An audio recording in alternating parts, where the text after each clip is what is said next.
good evening, and welcome. Settle in however you're most comfortable. Let your shoulders drop, let your jaw unclench, and allow the day to loosen its grip. If there are still thoughts wandering around, you don't have to chase them away. You can simply let them pass by, like snow drifting past a window.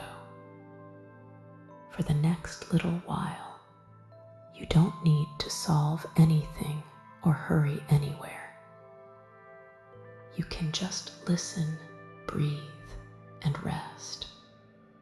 Tonight, I'll tell you a calm story about a clockmaker's workshop in winter, where time doesn't shout, it speaks softly, in a steady ticking. Let the rhythm carry you. Let the quiet precision be comforting. And if you begin to feel sleepy, that's perfect.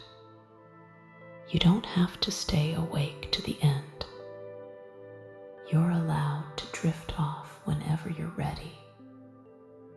Outside, winter has fully settled in, the kind that makes the world feel wrapped in dark velvet. The streetlights glow in pale halos, and the snow on the sidewalks holds their light the way cloth holds warmth, quietly, without sparkle. It's late evening. The shops along the street have already turned their signs off one by one, and the city has narrowed its voice down to the occasional distant car, the faint crunch of boots, and the wind's soft insistence as it brushes along the building corners. Halfway down a narrow lane, a small window remains lit. The light is not bright, not the harsh white of an office or the bright display of a store. It is a warm pool, amber and steady, like lamplight in an old house. The glass is slightly fogged at the edges from the difference between the cold outside and the gentle warmth within.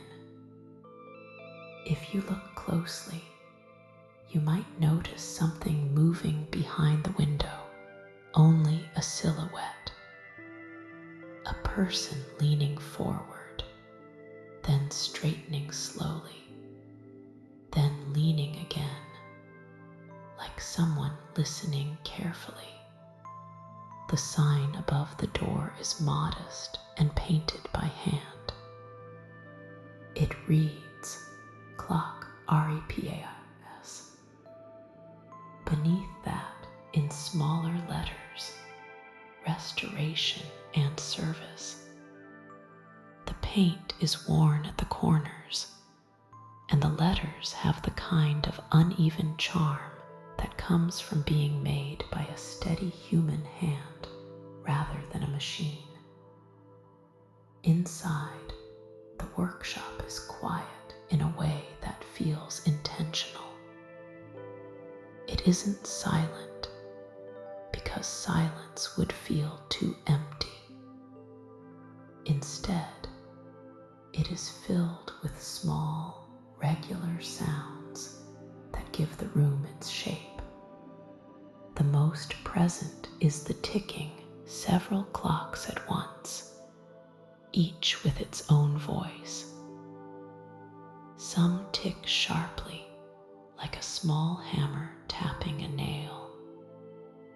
Others tick softly, like a fingertip on a tabletop. One in the corner has a slower beat, deeper, like a heart at rest. Together, they make a layered rhythm, not chaotic, but strangely coherent, as if the room has learned to breathe in time. The clockmaker sits at his bench beneath a green-shaded lamp.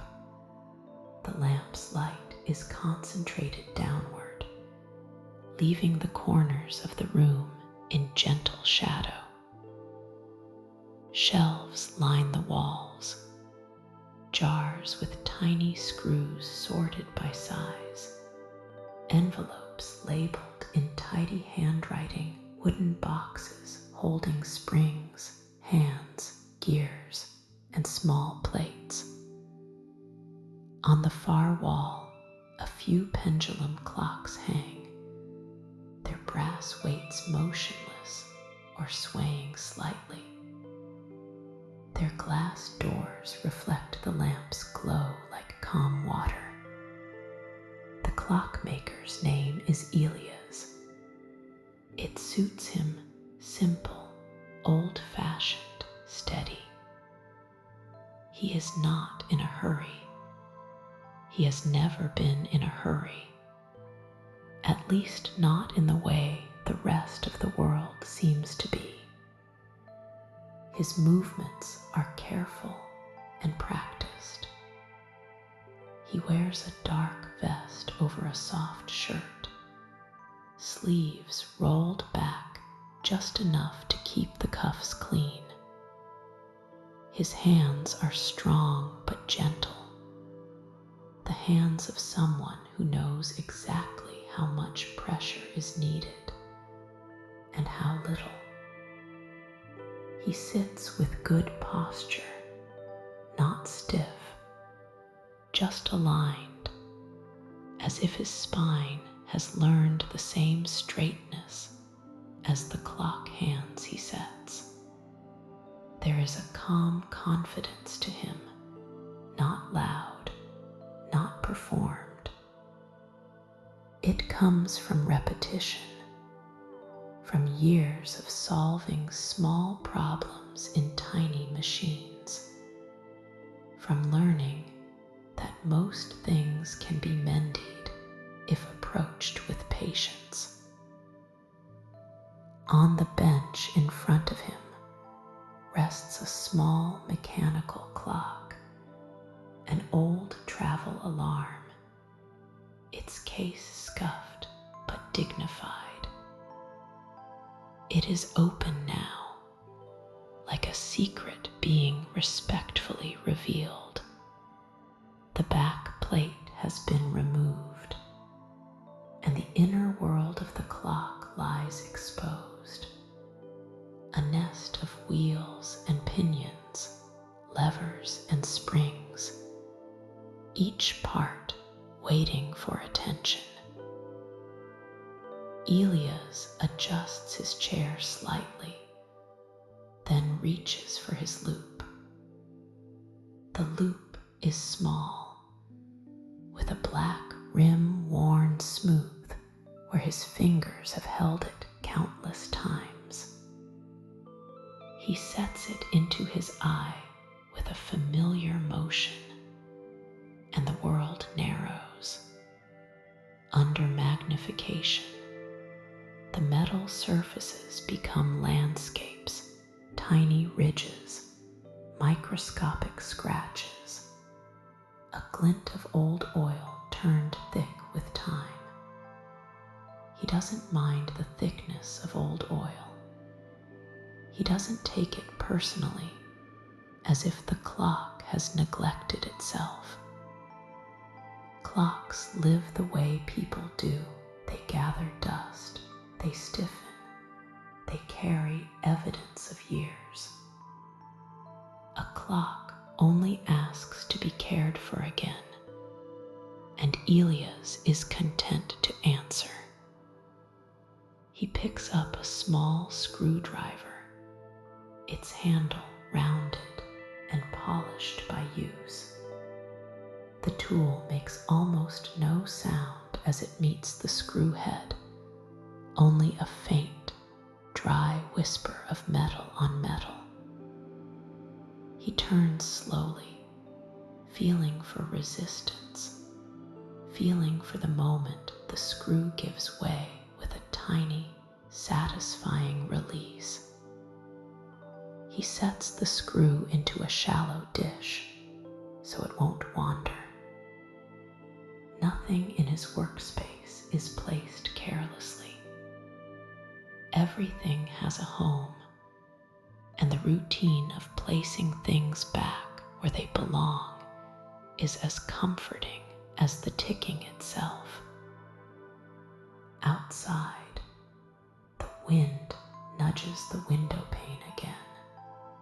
The workshop does not respond with a draft. The old building is well sealed, and the warmth remains steady. The scent in the room is subtle: clean cloth, a hint of metal, the faint sweetness of old wood, and beneath it all, the almost medicinal smell of clock oil, light and precise, a scent that belongs to small mechanisms and careful hands. Elias loosens the last screw and lifts away a bridge plate.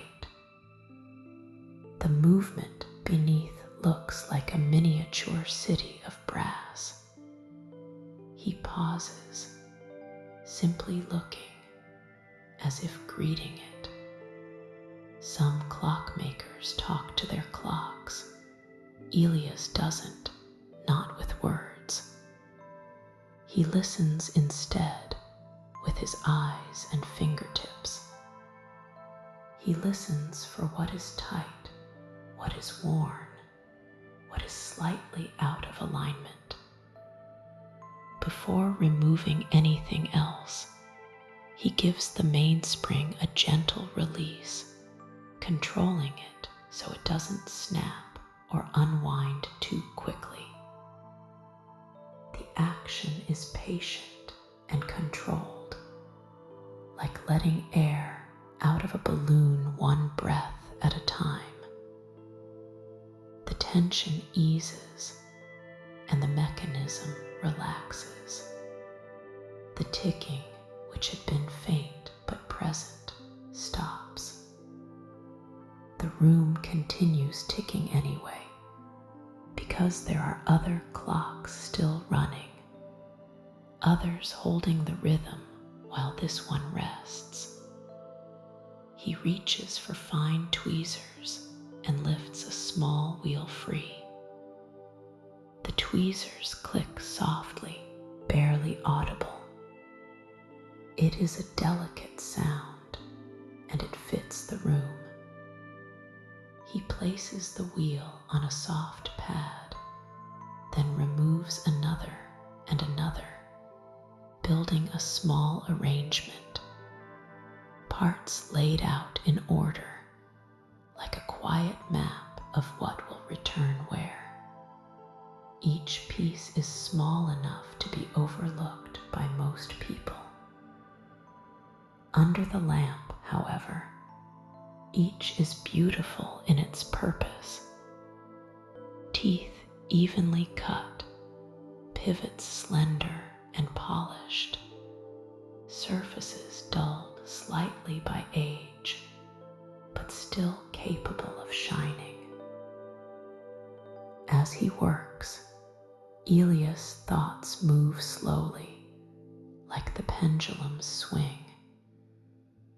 He isn't thinking about dramatic events or urgent decisions.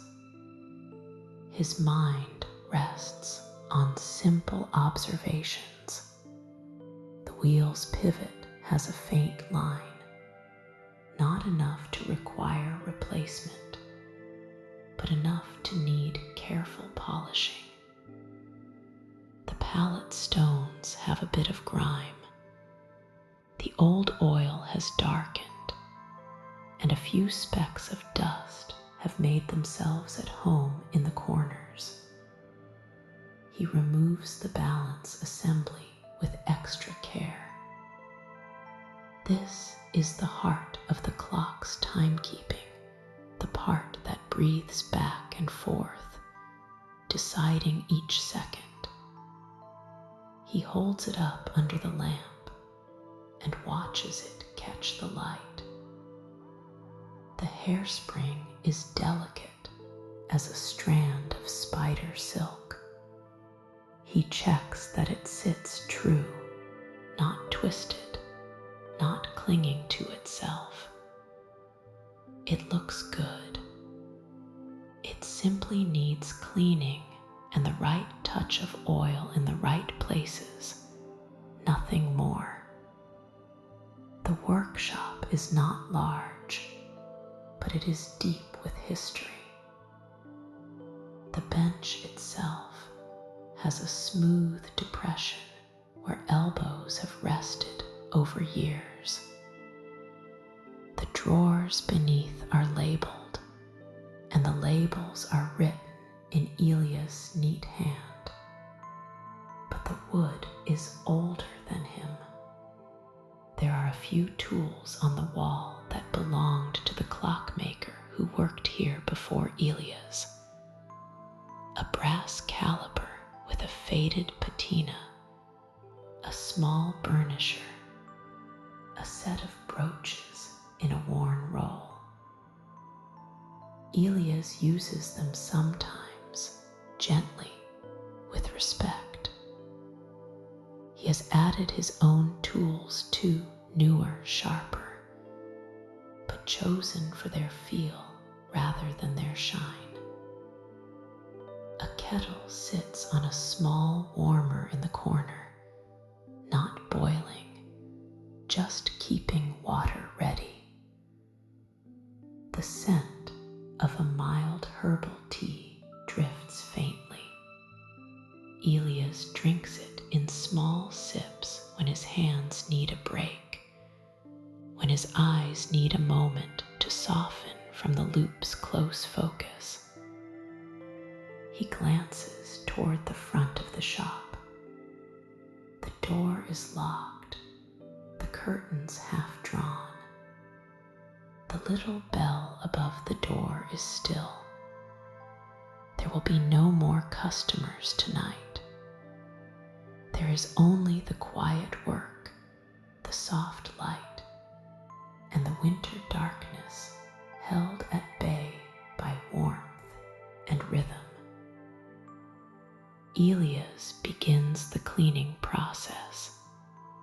He has a small set of glass jars prepared with cleaning solution and a soft brush with fine bristles.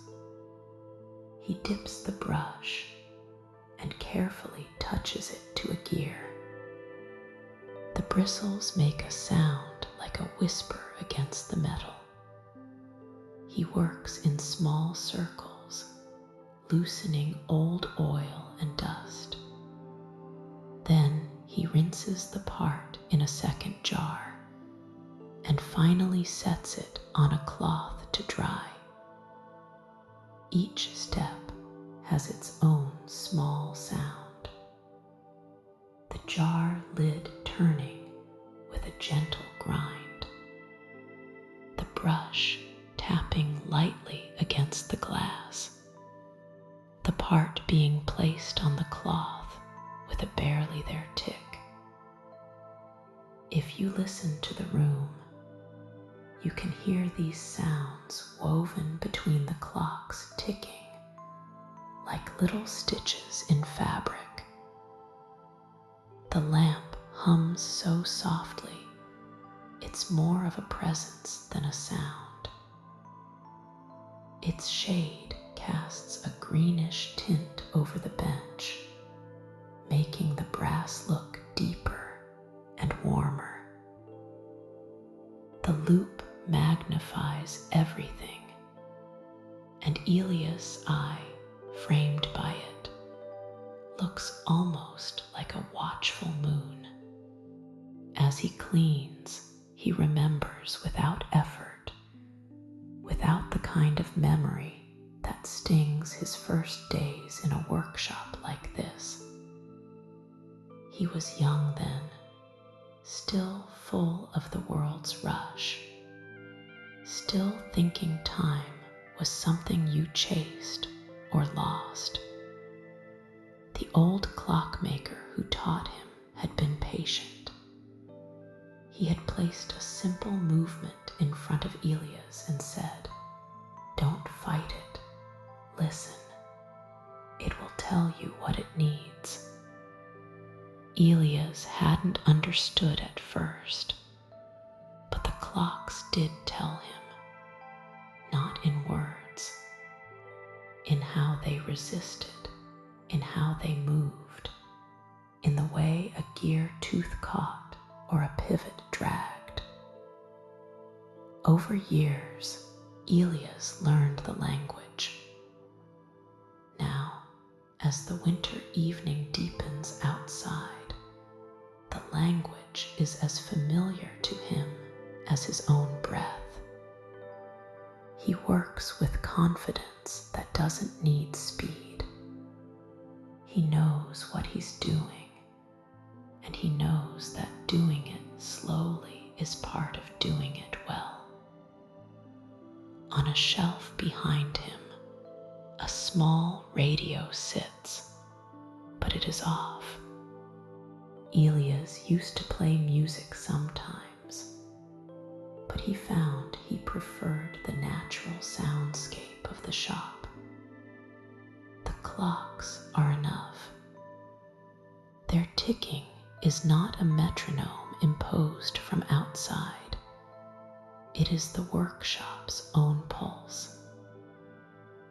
If one clock runs slightly fast, its tick shifts a fraction ahead. If another runs slow, its tick lags behind. The combined effect is like rain on different surfaces, steady, varied, soothing.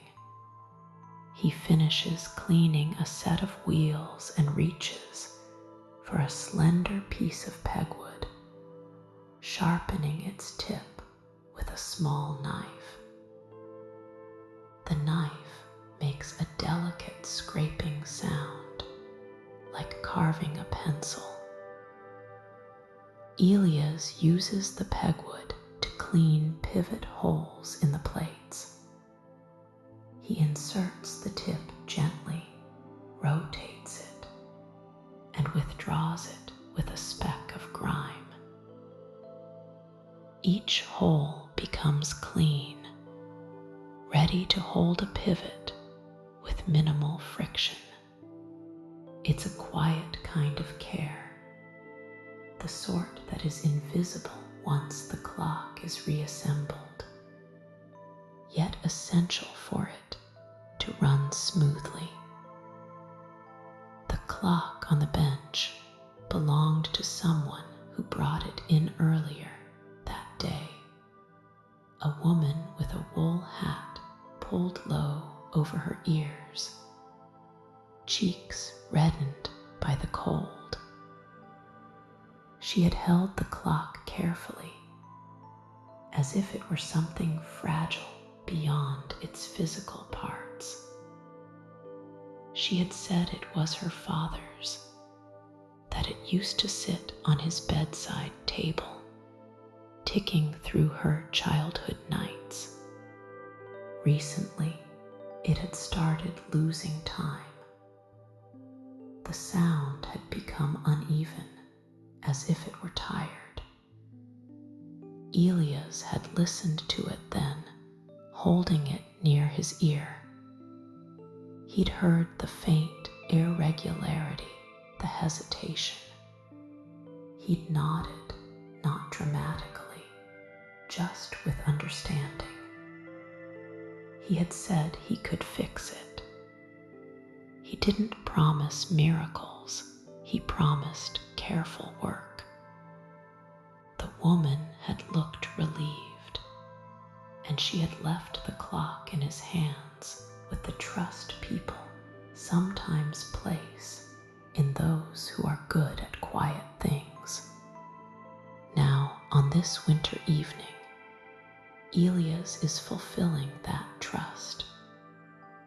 He does it not only because it is his job, but because he likes the way A repaired clock carries comfort back into someone's home. A steady tick can make a room feel inhabited, safe.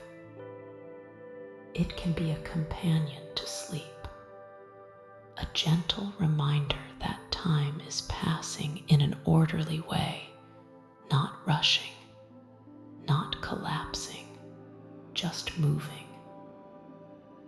The cleaning continues.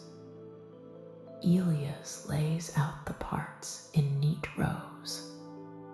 He checks each pivot under the loop, polishing the ones that need it with a soft cloth and a touch of paste. The cloth makes a faint rubbing sound, soft and repetitive. He wipes the part clean and inspects it again, satisfied when the pivot catches the lamp light in a smooth, bright line. He takes another sip of tea. The cup is warm in his hands. He sets it down carefully, away from the parts. Nothing is done without thought, but the thought is gentle. It's not anxious. It's simply attentive. Outside, the snow begins to fall again. Elias doesn't look up immediately. He senses it more than he sees it, perhaps by the way the street seems to soften even further. After a moment, he glances toward the window. In the lamplight's reflection, he can see the faint movement of flakes drifting past. The world beyond the glass is dark and slow. It feels far away, like another layer of quiet. He returns to the bench. The movement is ready for reassembly. This is always a satisfying stage. The moment when scattered parts become a coherent whole again. When the clock begins to look like itself. He places the main plate on the pad, then sets the wheels in their proper positions. Each wheel drops into place with a tiny, almost inaudible click. He uses the tweezers like an extension of his fingers, guiding the pivots into their holes. He doesn't force anything. If a pivot doesn't seat properly, he adjusts the wheel's angle, tries again, waits until it slips in with a natural fit. There is a particular feeling when a wheel is seated correctly, a softness, a rightness. Elias can feel it without looking. He adds the train bridge carefully, aligning it above the pivots. This is the moment that can require the most patience. Several tiny pivots must all find their holes at once. Some people rush here. Elias does not. He lowers the bridge gradually, watching under the loop, nudging one wheel and then another with the tip of a fine oiler. The metal parts make a faint, clean sound as they meet. No scraping, no strain, just contact. When the bridge settles into place, Elias exhales quietly. He inserts the screws and tightens them with even pressure. Each turn is controlled, each screw snug, but not over-tightened. The sound of the screwdriver is like a soft, repetitive whisper. Now comes the oiling. Elias selects a small bottle of clock oil, clear and light. He opens it and dips his oiler, a slender steel tool with a tiny cup at the end. Under the lamp, the oil looks like a bead of glass. He applies it sparingly to the pivot points, just enough to reduce friction, not enough to spread and attract dust.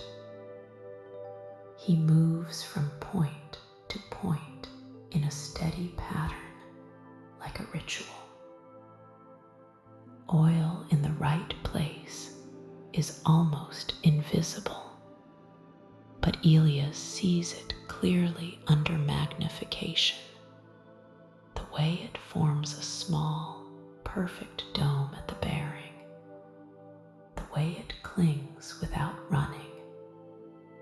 He knows this is part of what makes a clock feel smooth, what makes its tick sound clean rather than labored. He reattaches the balance assembly. His fingers slow further here. He holds the balance cock delicately, lowering it into place. The hairspring must sit correctly. The impulse jewel must align with the palette fork. Elias checks, adjusts, breathes. Then he secures the screw. For a moment, the clock is still. It is assembled, but not yet awake. Elias winds the mainspring gently a few turns, feeling the tension build. He listens. The workshop's other clocks continue their layered ticking, a comforting background. Elias gives the balance a slight nudge with a soft tool. The balance begins to oscillate, back and forth, like a tiny dancer. The palette fork engages. The escape wheel advances. And then, quietly, the clock begins to tick. It's a small sound, but it changes the atmosphere at the bench. The clock's tick is fresh now, even unhesitating. It joins the chorus of the room as if it has always belonged there. Elias leans in and listens not only for the presence of ticking, but for its quality. Some ticks are tight, some are loose. This one is crisp, balanced. He nods to himself, satisfied. He lets it run for a few minutes, watching the balance's steady motion. He checks the amplitude, the symmetry. He makes a tiny adjustment to the regulator, just a fraction, as delicate as moving a leaf on water. Then he listens again. The clock's tick becomes slightly more centered, more confident. Elias smiles faintly, not a broad grin, just a subtle softening at the corners of his mouth. He likes this part, not because it is flashy, but because it is honest. A machine that was struggling now moves with ease. He places the movement temporarily in a small holder and reaches for the case. The case is a bit worn. and Elias decides to clean it too. He takes a soft cloth and a mild polish, working in slow circles. The cloth makes a gentle shushing sound. The scuffs don't vanish entirely. Elias doesn't aim to erase the clock's life, but the surface becomes cleaner, warmer, as if it has been allowed to breathe again. He polishes the glass lens over the dial, removing fingerprints and dust. Under the lamp, the glass becomes clear, and the dial's numbers look calm and familiar. He checks the hands, making sure they are straight and secure. Then he returns the movement to the case and closes it carefully. When the back clicks into place, the sound is quiet but satisfying. The clock feels whole again. Elias places it on the bench and listens. The ticking is now slightly muffled by the case, softened, made more intimate. It is a bedside tick, not a workshop tick. It's the kind of sound that can keep someone company in a quiet room, a sound that says, "The night is passing steadily, and there is nothing you need to do about it." He sets the clock near a timing machine, an instrument that listens and measures. Elias doesn't rely only on instruments. He relies on his senses, but he likes to confirm. He places the clock in different positions, listens to the readings, makes minute adjustments. Each adjustment is small enough that most people would not believe it matters. Yet Elias knows it does. In a world where everyone measures in hours and days, he measures in seconds, sometimes in fractions of a second, and finds peace there. The timing machine's display glows faintly, but the workshop remains mostly lit by the lamp. Elias' face is calm, his eyes steady.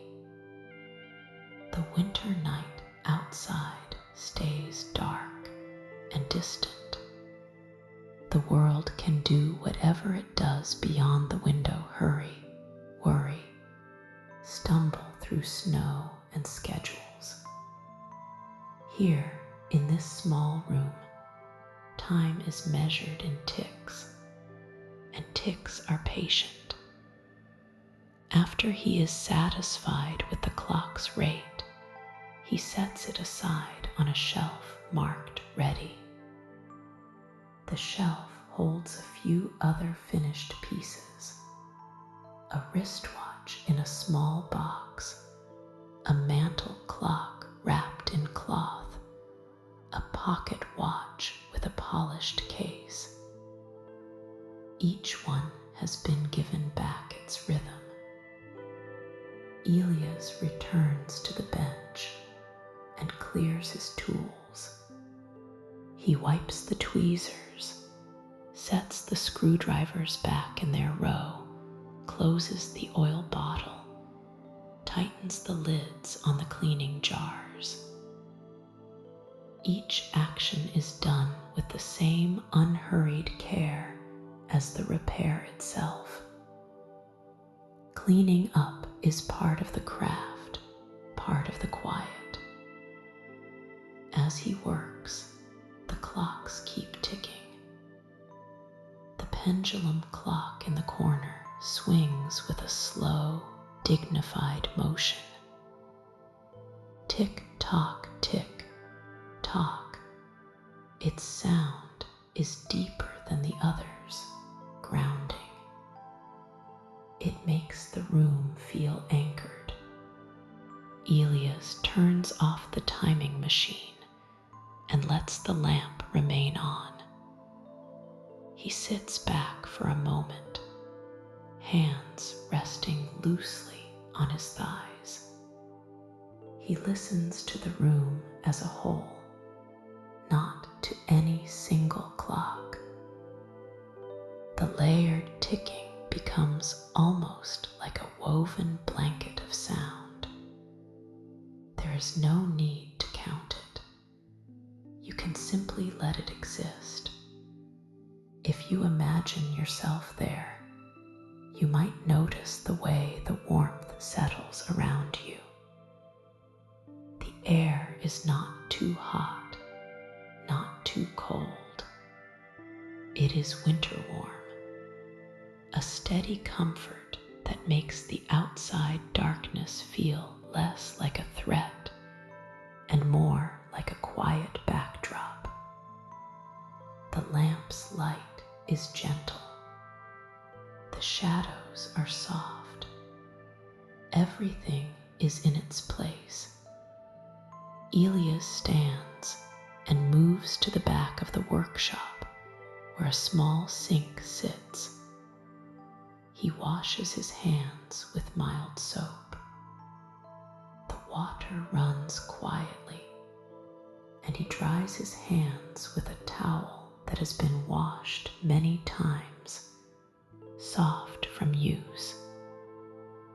He likes the feeling of clean hands after handling oil and metal. It is a transition, a signal to the body that the work is done for now.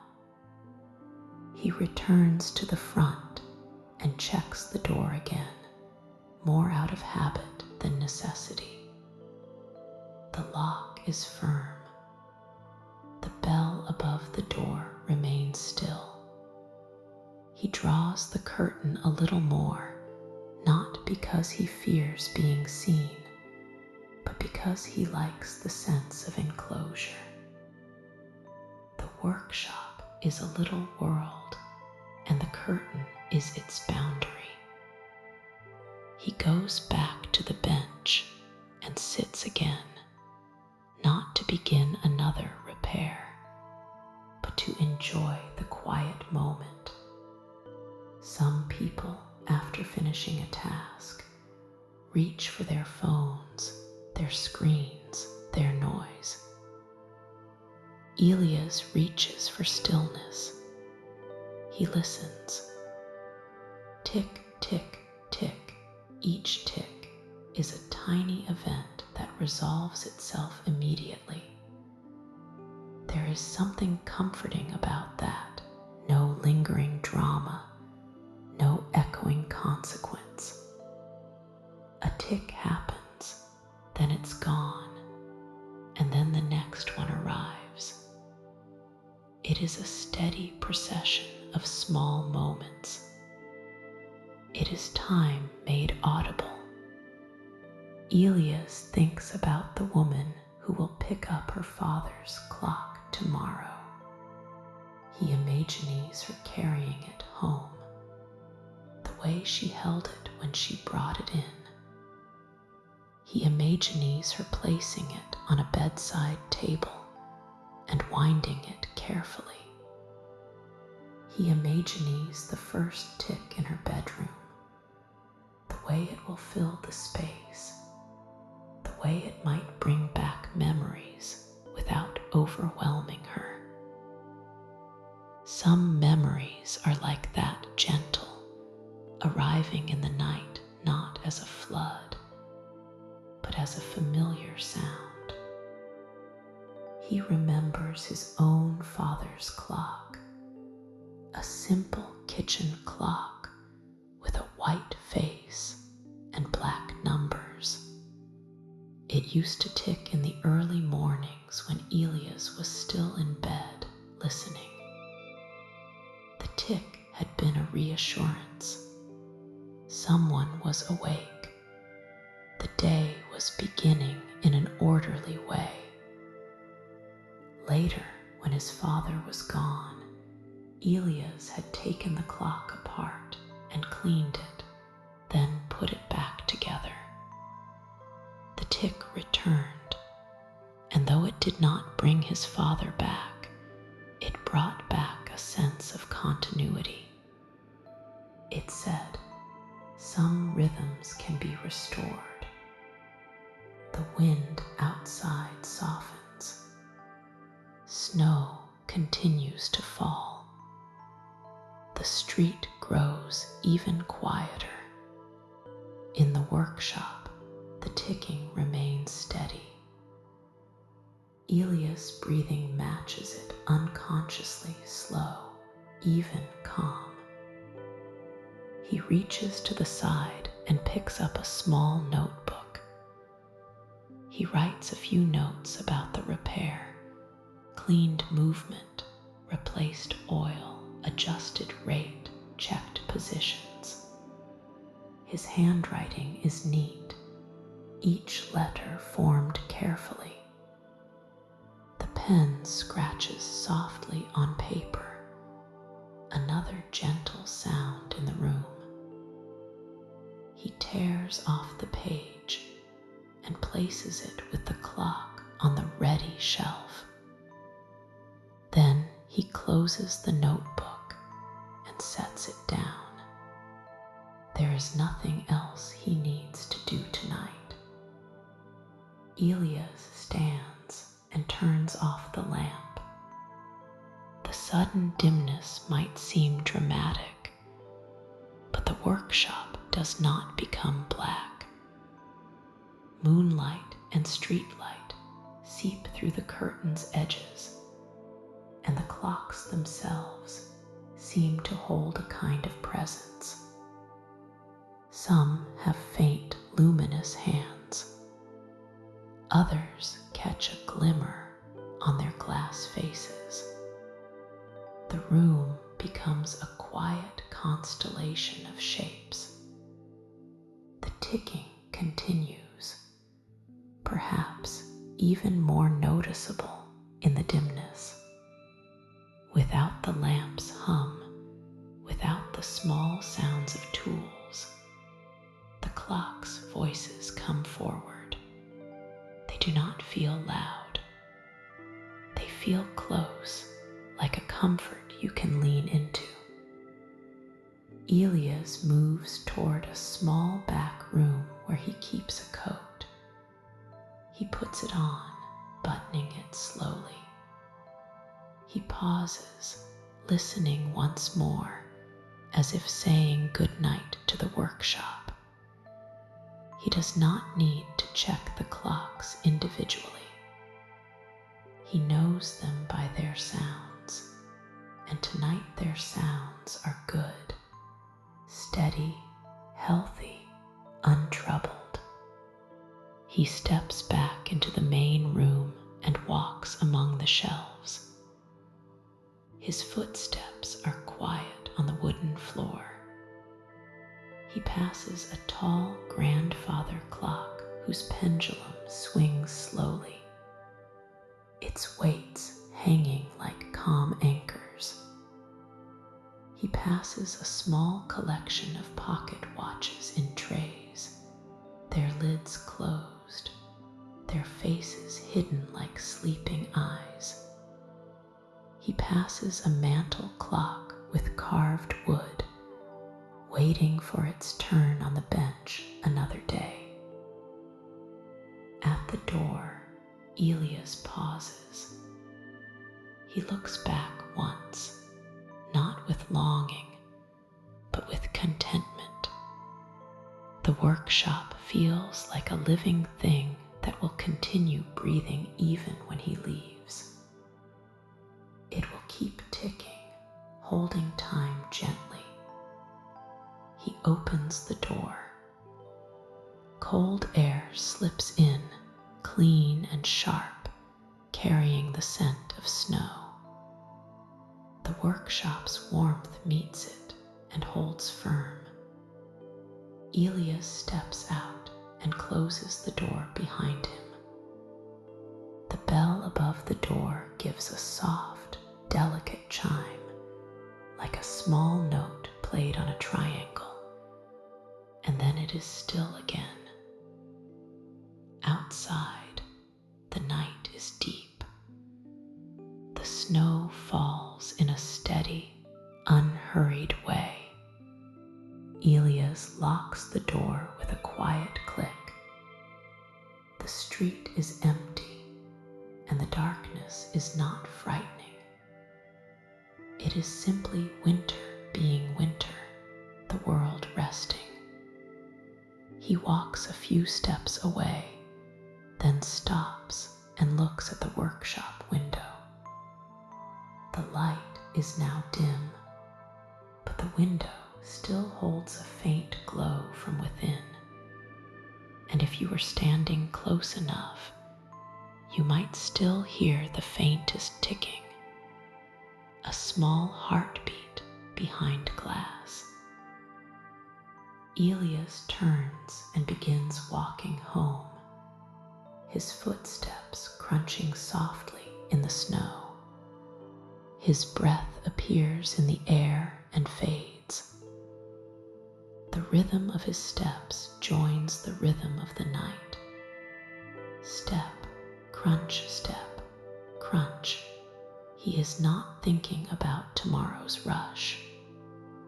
Tomorrow will arrive when it arrives, like the next tick. As he walks, the city feels simplified. Buildings become dark shapes. Streetlights become gentle islands of light. Snow makes everything softer. Elias passes a closed bakery, its windows dark, the faint scent of bread long gone. He passes a row of apartments, some windows lit, curtains drawn.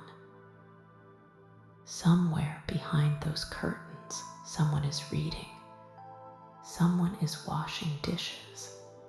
Someone is already asleep. Elias' world is quiet, and he fits into it easily. When he reaches his own building, he climbs the stairs slowly. Each step creaks faintly, the building's old wood speaking in its own small voice. He unlocks his door and steps inside. His home is simple. It is warm, with a small kitchen, a sitting area, a bedroom. There are clocks here too, fewer than in the workshop, but enough to keep the familiar presence. A wall clock ticks in the kitchen, steady and soft. On a shelf in the sitting area, a small mantel clock ticks quietly, almost shy. The sounds overlap gently, like distant relatives speaking in murmurs. Elias takes off his coat and hangs it. He makes tea again, though only a little, mostly for the warmth. The kettle murmurs. He pours the water and watches steam rise. Stands for a moment, hands around the cup, letting the warmth travel into his fingers. He sits in his chair and listens to his home-s ticking. It is different from the workshop's chorus, less layered, more intimate. Each tick is clearer, more distinct. The room feels steady. The night feels contained. Elias opens a book, but doesn't read much. His eyes move over a few lines, then pause. He finds himself listening again, and that is fine. ticking does not demand attention, it simply offers it. In a little while, he stands and prepares for bed. He moves through his routine slowly, washing his cup, rinsing it, setting it upside down to dry, turning off lights one by one, leaving a small lamp on in the hallway, just enough to soften the darkness. When he lies down, the clocks continue. Tick, tick, tick, Elia's breathing deepens. His body relaxes. The day's careful work has left him pleasantly tired, the kind of tiredness that feels earned and safe. He thinks briefly of the repaired travel clock waiting on the ready shelf, ticking steadily in the workshop through the night. He imagines it among the other clocks, all of them keeping time together, not competing, not rushing, just existing. Outside, snow continues to fall. It covers footprints, smooths edges, quiets the world even further. The winter darkness is complete, but not empty. It is filled with soft movement, with the hush of weather and the steady heartbeat of time. If you are listening now, you might notice your own rhythm too. Inhale, exhale, a calm pulse in your chest. You don't need to hold onto any thought. You can let the ticking carry you. Each tick is a small reassurance. This moment is here, and then it passes, and the next one arrives gently. Tick, tick, tick somewhere in the city. The workshop remains closed and warm. Shelves lined with sleeping clocks and waking clocks. The air still scented faintly with metal and oil and clean cloth. The green shaded lamp is off, but the room is not without life. The pendulum clock in the corner continues its slow, dignified swing. The repaired travel clock continues its newly even beat. The other clocks keep their own rhythms, layered into a soft, steady tapestry. Nothing dramatic happens. Nothing needs to happen. The night's purpose is rest, and the world, at least in this small corner of it, understands. Tick tock, tick tock, Elia sleeps. The clocks keep time. The snow falls. And as you rest too, you can imagine that gentle workshop sound as a safe background, a steady companion to your own slowing thoughts. The tools are put away. The lamp is dim. The loop rests on the bench. The gears are clean, the oil placed precisely where it should be. The hands turn quietly on their faces, and time, instead of pressing, simply moves one calm tick at a time. Tick, tick, tick.